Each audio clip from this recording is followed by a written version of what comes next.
Hello guys, আসসালামু আলাইকুম। Welcome to my new blog.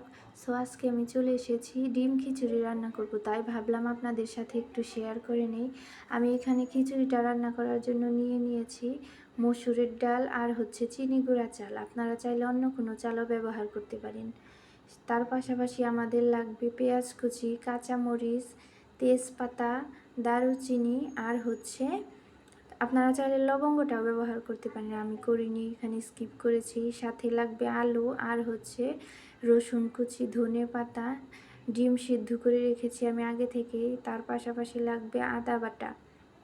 তারপর আমি চালগুলোকে খুব ভালোভাবে ধুয়ে নিয়েছি, ধুয়ে একটা ছাঁকনির মধ্যে ঝরিয়ে নিয়েছি, যাতে চালটা অনেক ঝরঝরে থাকে এবং খিচুড়ির মধ্যে দিলে খুব সুন্দর লাগে।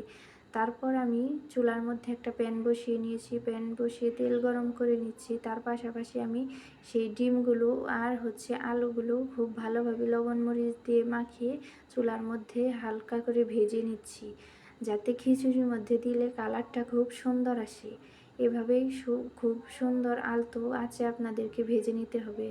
তারপর চুলায় একটা পাতিল বসিয়ে নিয়েছি, সেখানে দিয়ে দিলাম তেল, সাথে দিয়ে দিলাম তেজপাতা, ওই গরম মশলাগুলো সাথে দিয়ে দিচ্ছি।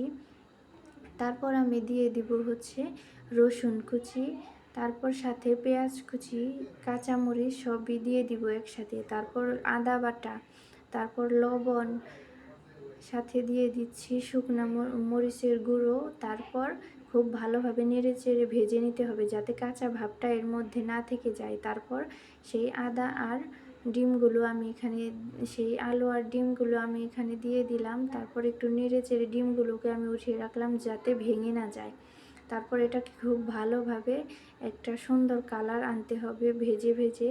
তারপরে দেখুন অনেক সুন্দর একটা কালার চলে এসেছে। এখন আমি ঝরিয়ে রাখা চালগুলো এই পাতিলের মধ্যে দিয়ে দিব। খুব সুন্দরভাবে এগুলোকে ভেজে নিতে হবে আলতো আছে, যাতে নিচ দিয়ে পুড়ে না যায়। খুব ভালোভাবে মিশিয়ে নিয়ে এটাকে খুব সুন্দর করে ভেজে নিতে হবে। আপনি খিচুড়ির মধ্যে একটা টিপস আছে, যেটা হলো আপনি এই চালটাকে যত বেশি ভাজবেন আপনার খিচুড়িটা কিন্তু তত বেশি মজা হবে। তাই আমি সব সময়ই চেষ্টা করি এই চালটাকে খুব ভালোভাবে ভেজে নেওয়ার জন্য।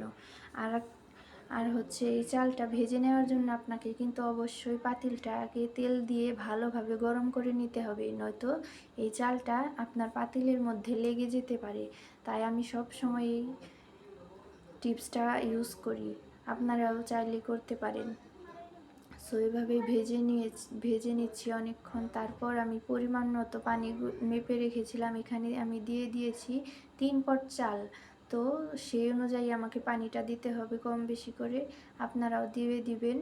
তারপর একটা সময় পর এই পানিটা যখন ফুটে উঠবে, তখন আপনাকে লবণটা চেক করে নিতে হবে, তাতে আপনারই সুবিধা। পরে এই লবণটা চেক করতে গেলে দেখা যায় এক জায়গায় মিশে এক জায়গায় মিশে না, তাই আমি সবসময় পানিটা যখন ফুটে যায় তখনই লবণটা চেক করে নিই। তারপর আমি এখানে একটা ঢাকনা দিয়ে ঢেকে নিয়েছিলাম। তারপর এভাবে ভালোভাবে নেড়ে চেড়ে নিলাম। তারপর খিচুড়িটা যখন এই পর্যায়ে চলে আসবে, তখন এখানে দিয়ে দিচ্ছি জিরের ফাঁকি, আগে থেকে ভেজে রাখা জিরের গুঁড়ো। তারপর ডিমগুলো দিয়ে দিলাম আস্তে করে। তারপর এখানে আপনারা চাইলে ধনেপাতা দিতেও পারেন অথবা স্কিপও করতে পারেন। তারপর একটা ঢাকনা দিয়ে ঢেকে রেখেছিলাম 15 মিনিটের মতো। তারপর দেখুন খিচুড়ির কালারটা কত বেশি সুন্দর হয়েছে। সো আজকের মতো এই পর্যন্তই, দেখা হবে নতুন কোনো ব্লগে। সো এই পর্যন্ত ভালো থাকবেন, সুস্থ থাকবেন, আল্লাহ হাফেজ।